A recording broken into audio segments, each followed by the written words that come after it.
Hello everyone, welcome to my YouTube channel. तो आज मैं बताने वाली हूँ कि मैंने आज क्या पढ़ा और ये डे 1 है मेरी हसल सीरीज़ का जो मैंने स्टार्ट करी है, not for view.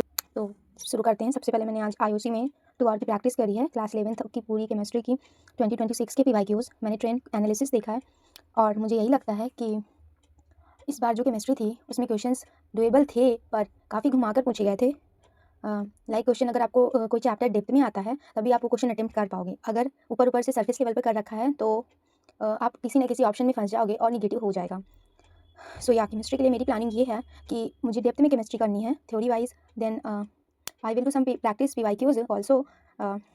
So next target मेरा था कि मुझे क्लास 12th की कंप्लीट पीसी के भी पीवाईक्यूज करने थे अप्रैल और जनवरी 2025 के। बट मैंने कर नहीं पाई। उसके बाद मैंने इलेक्ट्रोडायनेमिक्स रिवाइज़ किया, क्लास नोट्स मैंने रिवाइज़ किए थोड़े बहुत। Then I move towards the PYQs section and I had done like 10 to 15 PYQs. Then मुझे कुछ काम था और मैं बाहर जाना पड़ा। देन मैंने वहाँ पे कोचिंग गई और वहाँ पे मैंने टेस्ट एनालिसिस देखा। मैंने जो जेईई मेंस का मॉक टेस्ट दिया था, मॉक टेस्ट क्या मतलब जो पेपर देने गई थी उसमें का मैंने लाइक उसका एनालाइज़ कर रही थी कि कितने क्वेश्चंस मैं और कर सकती थी और क्या क्या मेरी गलतियाँ थी एग्ज़ाम में जो मैंने या तो कॉन्फिडेंस नहीं था कुछ क्वेश्चन के बारे में, ये क्वेश्चन मैं कर सकती हूँ बट मैंने फिर भी वो क्वेश्चन को ट्राई भी नहीं किया, ये कुछ कमियाँ थी। और पुअर टाइम मैनेजमेंट, मैं टाइम मैनेज नहीं कर पाई बिल्कुल भी एग्ज़ाम में और इसकी वजह से ही मेरा एग्ज़ाम में मेरा जो पोटेंशियल था वो मैं परफॉर्म शायद नहीं कर पाई। But I had manage a lot.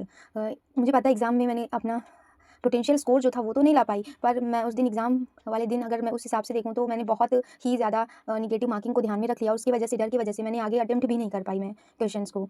और यही वजह है कि शायद मेरे मार्क्स और बढ़ सकते थे अगर मैं नेगेटिव मार्किंग के डर को साइड में रखते हुए क्वेश्चन अटेम्प्ट करने की हिम्मत दिखाती।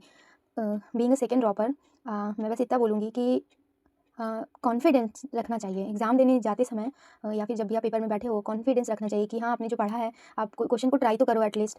मुझे लगता है मेरे अंदर बहुत सारी कमियाँ थी जिसकी वजह से मैं अपनी ट्रू पोटेंशियल तक नहीं पहुँच पाई। पर अब मैं अप्रैल अटेम्प्ट के लिए जी जान लगा कर मेहनत करूँगी और ज़रूर अपने जो मेरा पोटेंशियल स्कोर है एंड सिर्फ मैं ही जानती हूँ कि मैं उसको पा सकती हूँ। और लोग तो बहुत कुछ बोलेंगे कि आप नहीं कर सकते हो, ये है वो है, पर ये सिर्फ मुझे पता है कि how I close toward my goal on the exam day.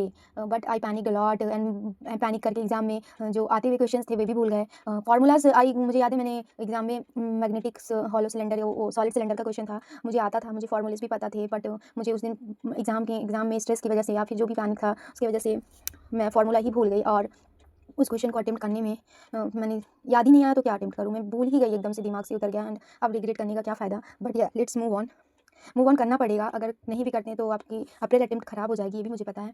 But अब मैं मूव ऑन करूँगी और मैं अपने अप्रैल अटेम्प्ट पे फोकस रखूँगी पूरी तरह से कि उसमें कम से कम गलतियाँ हों। आई नो गलतियाँ तो फिर भी होगी, ह्यूमन नेचर है, चाहे आप जितना भी, बस ये है कि उसको मिनिमाइज़ कर सकते हैं हम लोग। अब मैंने सोचा ये है कि मुझे अप्रैल अटेम्प्ट से पहले पूरा focus practice and test and revision पे देना है। Only practice practice and practice because I got panic seeing the question in exam. मुझे सब याद रहता है, फार्मूलाज भी पता रहते हैं, बट मुझे लगता है प्रैक्टिस में कमी है, थोड़ा सा उसको बढ़ा लिया जाए, खुद से प्रैक्टिस कर लिया जाए और फार्मूला सारे टिप्स पर आ जाएँ, एकदम दिमाग में, माइंड में छप जाए किसी तरह। मैं अपना 101% देने को तैयार हूँ इस एग्ज़ाम के लिए, जिसके लिए मैंने 4 साल प्रिपेयर किया। I know I was not consistent, many of you say that you are not like कभी सीरियस ही नहीं रहोगे, बट यार जब खुद से करना पड़ता है तो लगता है, टाइम लगता है। मुझे लगता है कि मैंने सब कुछ खुद से ही सीखा, जो भी है उल्टा-सीधा जो भी है। मुझे लगता है अभी भी मैं बहुत कुछ अच्छा कर सकती हूँ, मेरे अंदर वो एबिलिटी है कि मैं भी वो लाइफ़ डिज़र्व करती हूँ जो मैंने ड्रीम की थी कभी ना कभी। मैं इतनी आसानी से अपना वो गोल, अपना वो जो ड्रीम है, एम है, वो मैं नहीं छोड़ने वाली हूँ इतना आसानी से। मुझे पता है मैं उसके लिए लास्ट मिनट तक फ़ाइट करूँगी और जब मैं उस दिन अप्रैल अटेम्प्ट का एग्ज़ाम दे के बाहर निकलूँगी तब मैं यही मेरी आँखों में वो आँसू रहेगा और मैं बस यही सोचूँगी कि हाँ, मैंने अपना बेस्ट दिया। हाँ, मुझे पता है मैंने बहुत सारी गलतियाँ की, मैं कंसिस्टेंट नहीं थी, मेरी सर्कमस्टांसेस भी उतने अच्छे नहीं थे, पर मैंने अपना बेस्ट दिया। बस मैं यही चाहती हूँ कि मैं जिस दिन अप्रैल अटेम्प्ट लिख के मैं बाहर निकलूँ बिना एग्ज़ाम में पैनिक हुए, और मुझे पता है मैं कर लूँगी बिना एग्ज़ाम में पैनिक हुए। मैं उस दिन, जिस दिन गेट से बाहर निकलूँ, मेरे आँख में वो आँसू होना चाहिए और वो खुशी के आँसू हों कि मैंने अपना ड्रीम पा लिया है। बस यही मेरा जो फ्यूचर वर्जन है, मैं उससे सिर्फ यही बोलना चाहूँगी कि हाँ, तुम बस मेहनत करो, करो, करो, हो जाएगा।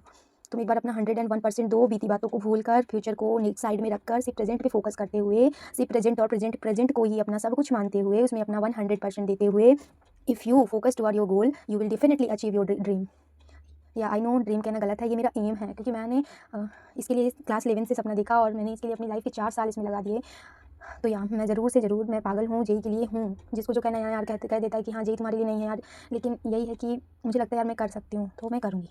या सो या उसके बाद मैंने कुछ भी पढ़ाई नहीं करी है। उसके बाद मैं कोचिंग से आई हूँ, उसके बाद अभी 2 घंटे हो गए हैं। घर पे सिस्टर को थोड़ा-सा देख रहे थे, 10th में है तो उसको थोड़ा बता रहे थे। उसके बाद अभी डिनर करके मैं जस्ट बैठी हूँ। अब मैं पढ़ने जा रही हूँ। अब मैं पढ़ूँगी लगभग 2 बजे तक, 2 या 3 बज जाएँगे। मैं लगाऊँगी मैथ्स और फिज़िक्स में रिवीजन करूँगी, जो भी केमिस्ट्री में या फिर जो भी सर ने होमवर्क दिया है उसको रिवाइज़ करके चैप्टर को तैयार करके कल जाना है। कल कोचिंग जाएँगे, उसके बाद उसमें सर से जो डाउट्स आए हैं चैप्टर के उसको डिस्कस करेंगे और एक मॉक देंगे, मॉक की सारी गलतियाँ बैठ के एनालाइज़ करेंगे। बस यही है कि 55 दिन या 50 दिन जो भी रिमेनिंग है, इनमें अपना बेस्ट देना है। Thank you everyone. इसी के साथ अपने डे 1 ऑफ हसल सीरीज़ को एंड करते हैं। Let's crack it.